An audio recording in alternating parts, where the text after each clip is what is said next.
It's the last chapter in John's Gospel. John chapter 21. From everything we know about Simon Peter, he was a man of action. At times his actions were foolish. A real case in point would be his denial after bragging that he would never, ever forsake the Lord. He did just that. That was not one of Simon Peter's better moments. But while at times they were foolish, there were times when they were fabulous. I can't help but remember when Jesus asked the disciples, "Who do people say I am?" And they gave some suggestions. And then Jesus got to the bigger question, the one he really wanted to ask. "But whom do ye say that I am?" And Simon Peter immediately, "Thou art the Christ, the Son of the living God." And that impressed Jesus so much. He said, "Simon, the world did not reveal that to you. That came straight from heaven."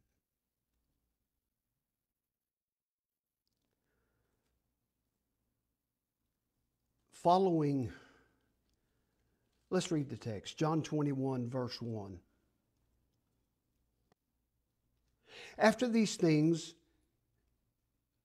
Jesus showed himself again to the disciples at the Sea of Tiberias, and on this wise showed he himself. Let's stop just a moment. What's inferred in that opening phrase, after these things? Now remember, we're in the last chapter of John. The arrest, the trial, the crucifixion, it's already taken place. And so has the resurrection. So we're beyond those very important things. So when John wrote, "After these things," that's what he's talking about. Jesus showed himself again. That's noteworthy. We'll talk more about that in a second. This was not the first time he had appeared to the disciples earlier. He had said to the women, "Go tell the disciples and Peter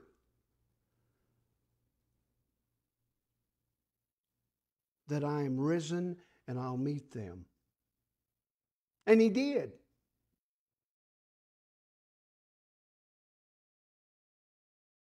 So Jesus showed himself again to the disciples at the Sea of Tiberias, and on this wise showed he himself. Now, verse 2. There were together Simon Peter and Thomas, called Didymus, and Nathanael of Cana in Galilee, and the sons of Zebedee, and two others of his disciples. Now, notice carefully verse 3. Simon Peter saith unto them, I go a fishing. They say, the others, they say unto him, we also go with thee. They went forth and entered into a ship immediately, and that night they caught nothing. Zilch.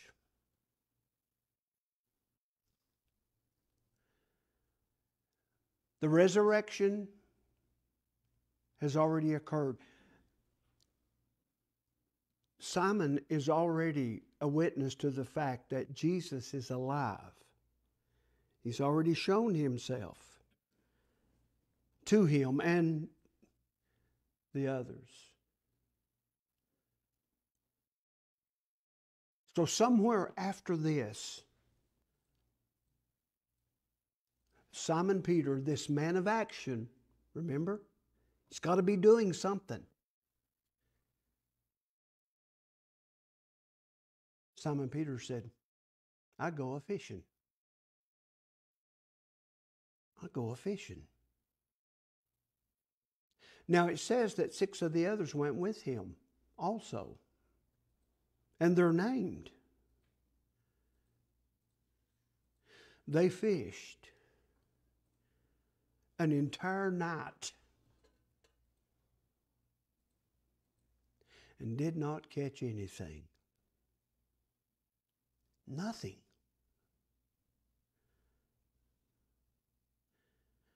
Meanwhile, on the shore, I think that fishermen have about had enough. We may as well go in. They have fished at the most opportune time during the night. Caught nothing. Perhaps at this point they're just going to head in. Now on the shore, nearby where they're going to be coming out of the water, Jesus is there. Look at verse 4. But when the morning was now come, Jesus stood on the shore, but the disciples knew not that it was Jesus. That's interesting.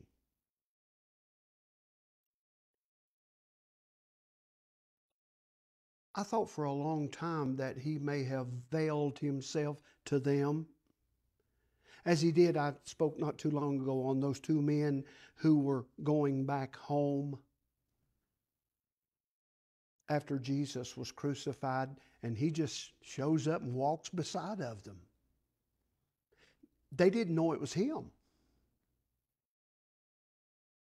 But I don't think that's the case. In fact, I'm thoroughly convinced it's not. They had already seen him.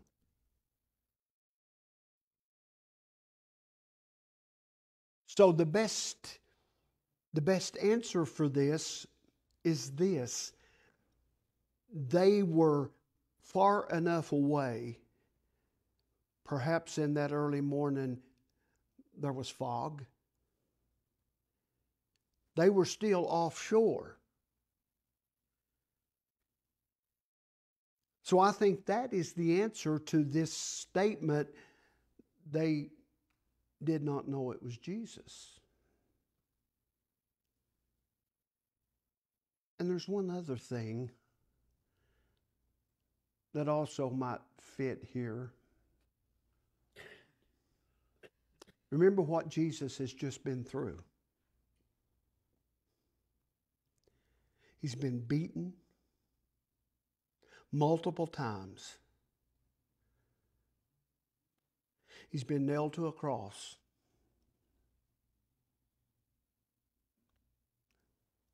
A crown of thorns forced upon his head.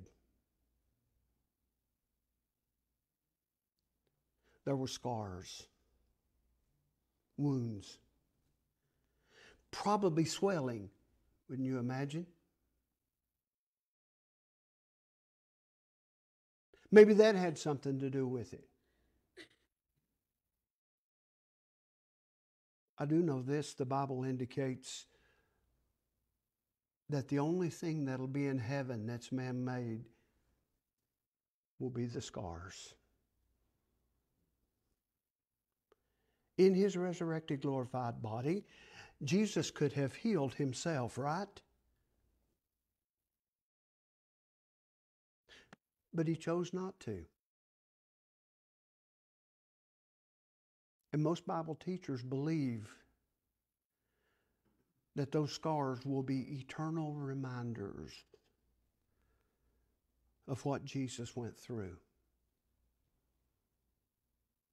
I think we'll see them when we get to heaven. I really do. Look at verse 5. Then Jesus saith unto them, Children, have you any meat? They answered to him, No. Now he's not fishing for information. Fishing. He knows. He knows they don't have anything. They admit it. No. And he, Jesus, said unto them, Cast the net on the right side of the ship, and ye shall find. Let's stop there. Again, they don't know that that's Jesus. Maybe they thought it was a merchant. They would often do that. They would go down at a place where they knew. Now, this was not fun fishing. This was not sport fishing. This would be considered commercial fishing. That's all they had ever known. And it gives a little credence to the fact that Simon Peter said, I go fishing. It could perhaps be interpreted that Simon Peter was thinking, things will never be the same. Even though we have seen the resurrected Lord, we believe it is Him, things will never be the same. Plus, probably about that time, a lot of things that Jesus had told them earlier, before the resurrection, begin to come to their mind. He had told them that He was going to be crucified or killed, put to death. And He said, when everything is taken care of, I'm going to be going away. I'm going to be leaving. Maybe they thought of that. He's very much alive. We have seen that with our own eyes. I guess the next thing is He's going to be leaving. Simon Peter may have thought, I'm still relatively a young man. This ministry gig is up. It's over. Maybe he was simply reverting back to the only thing he knew to do. I've got to supply for my family. All these years I did that fishing. It's as though he has resigned to the fact that I've got to go back to the way things were before I met Christ.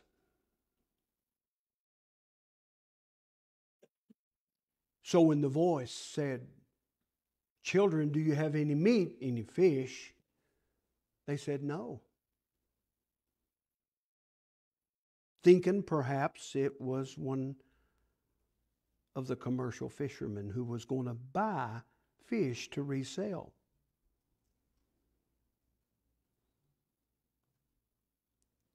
The visitor told them, this is interesting, he said, throw in your nets where you are. Now the water is shallow where they are right now, because we'll find out in a moment. Simon Peter jumps out of the boat. And I don't really think he swam. I think he just kind of waded to shore. It was shallow. So that didn't make a lot of sense. Net fishing. And there's also people that have tried to decide what was the big deal about it being on the right side. Everything that I have studied come up with nothing. I think the bigger thing here is to be obedient. If he would have said the left side, if he would have said in the rear, whatever, I don't think it would have mattered. Were they going to obey this voice that they heard? For whatever reason, the disciples did as the man suggested. And the latter part of verse 6 says, they were not able to draw it, the net, for the multitude of fishing. I thought of a similar time, remember? This is not the first time that's ever happened to them. There was a time when they toiled all night fishing, caught nothing, and they obeyed Jesus, and they ended up with so many nets or so many fish, they couldn't get the nets into the boat. The nets began to tear, rip, because of all the fish. It may have been about that time that the disciples began to realize possibly who that was on the shore. I know that because of verse 7. Look. Therefore that disciple whom Jesus loved, who was that? Well, that was John, the writer of this book, who is so humble. You say, I don't see much humility in that. He's bragging about the Lord love. He was only stating a fact. You find the same words in the upper room. There was something about John in which he was just so full of love. And he showed that to Jesus, evidently more than all of the others. I can see him in Da Vinci's painting with his head resting on the breast of Jesus.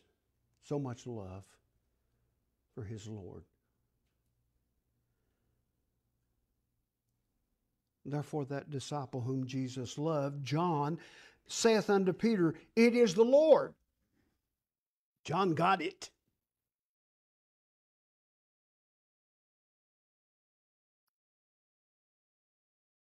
Now this is kind of comical. Now when Simon Peter heard that it was the Lord, he girt his fisher's coat upon him, for he was naked, and did cast himself into the sea. Word of clarification.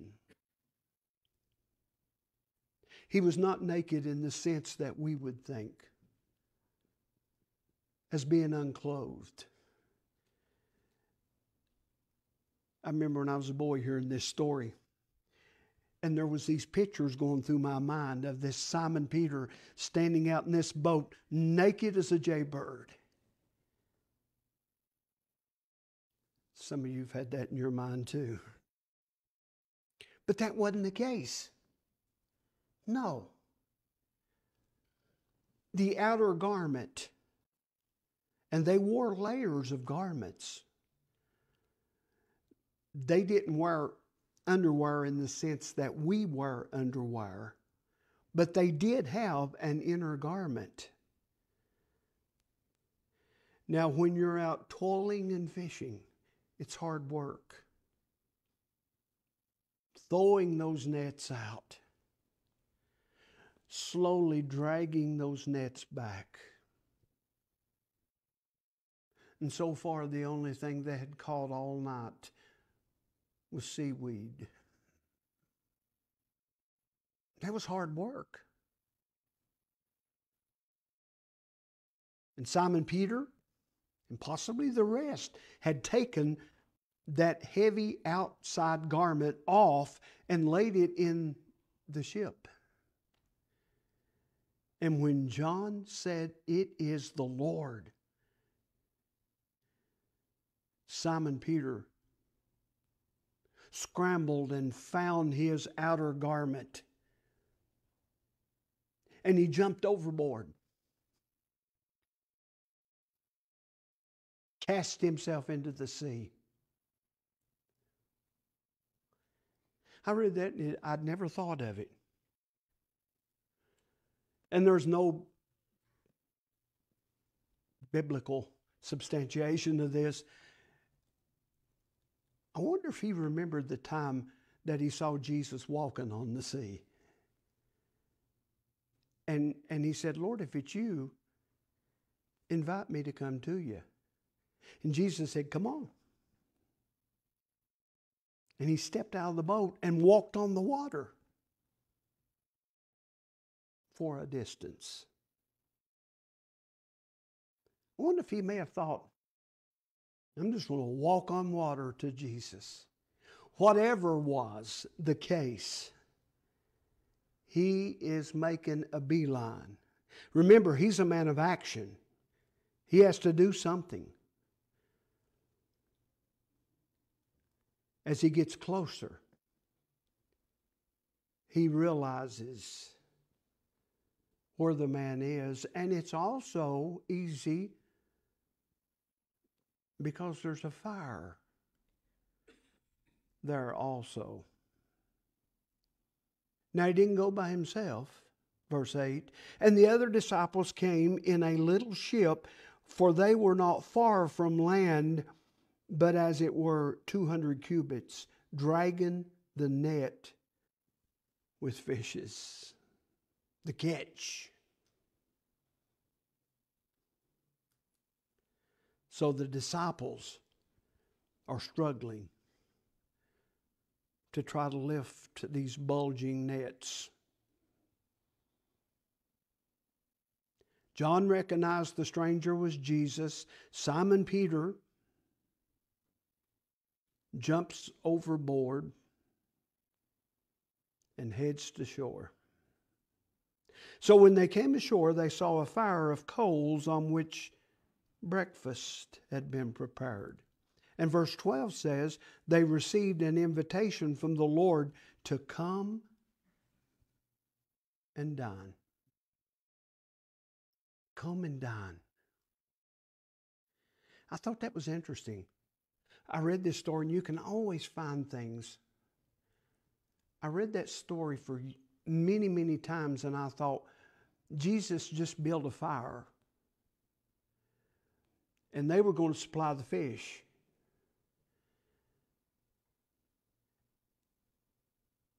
Jesus took care of the cooking, or what would be needing for the cooking. But the disciples had a part. They were going to supply the fish. But if you read that story closely, it says that there was already fish. There were already fish there.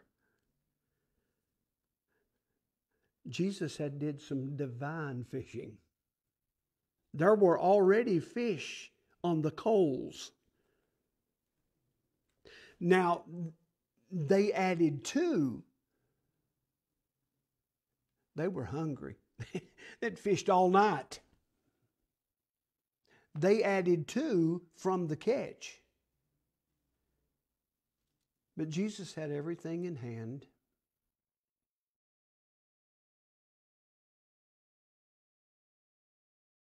After they had eaten, Christ struck up a conversation with Peter.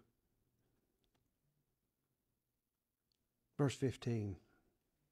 When they had dined, Jesus said to Simon Peter, Simon, it's interesting that he refers to him as Simon,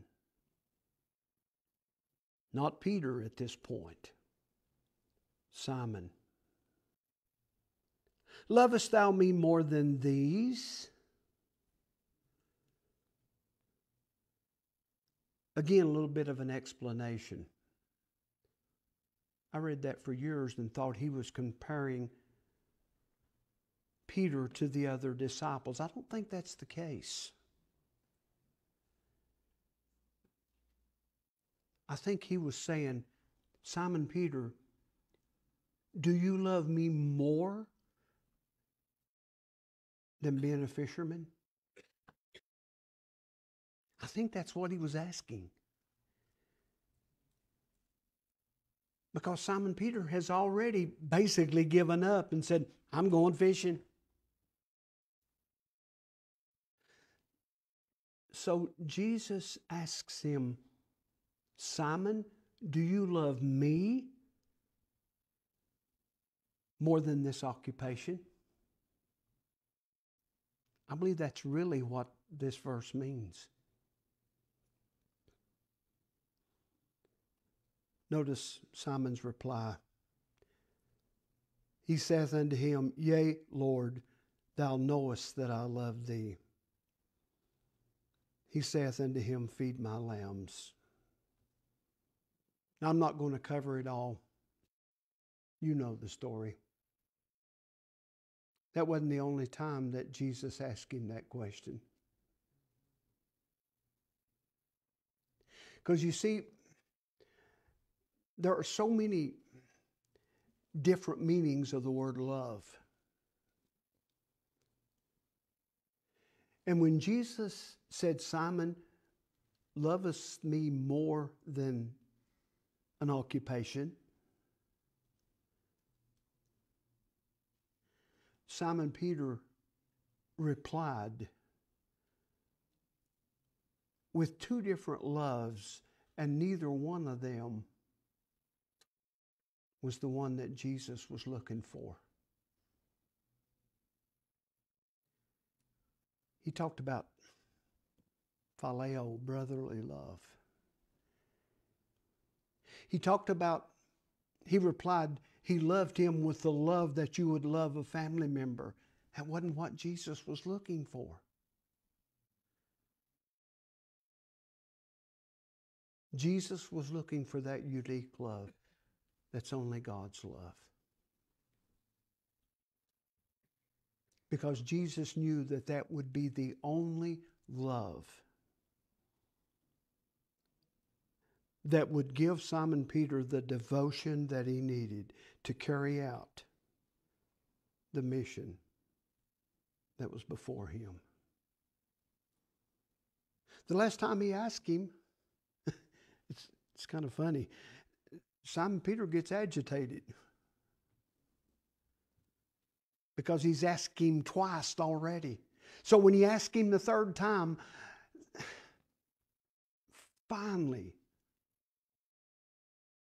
it sinks in.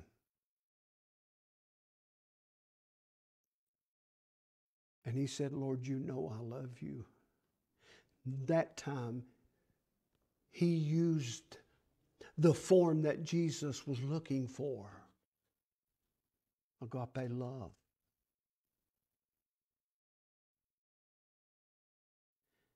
And he said, feed my lambs. Feed my lambs. So it's obvious that this whole event had been orchestrated and planned by Jesus.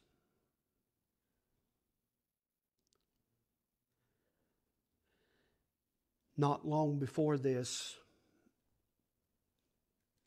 Peter had sat at another fire. Remember that? While Jesus was inside, all of these lies and false accusations brought against him, no one defended him. Nothing but lies. Peter was outside, warming himself by a fire, seated with the enemy.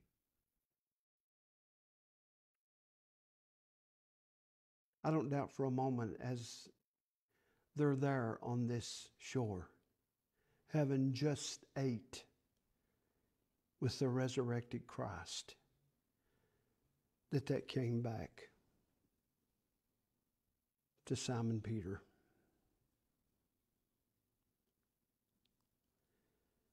And that's why I wanted to close with that part.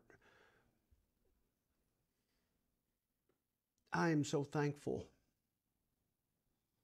that the Lord did not give up on Simon Peter. You know why I'm so thankful? Because he didn't give up on me. I am so grateful. And much like Simon Peter, I have given him many reasons too. But he didn't. He didn't. So in the end, and we're closing, Jesus gave Simon Peter 3 important things. One of them was pardon. Pardon. Pardon refers to a debt that is canceled. Pardon does not say you did not commit a crime. Pardon says you are judicially forgiven for that crime. It'll never be brought up against you. Pardon. Second, he gave him peace. All of that guilt, all of that anguish, all that he'd been carrying, even though he had met the resurrected Lord, he could not forgive himself. And that's so important. But when Jesus spoke these words, his heart was flooded with peace. He had pardon, he had peace, and he had power. Not a long time hence, beyond this, the same Simon who denied that he even knew Jesus would stand up. In our book of Acts, it's recorded. He would stand up on the day of Pentecost in front of thousands. And he would say, the same Lord that you crucified is alive. That took courage. He is no longer a doubter. And when you move on into the book of Acts, you find Simon Peter emboldened with power. Over and over and over. And in many ways, that came, it came from a little meeting on the shore of Tiberias around a fire. It came from Jesus. I'm thankful that there's forgiveness in Christ, aren't you? All right, let's stand.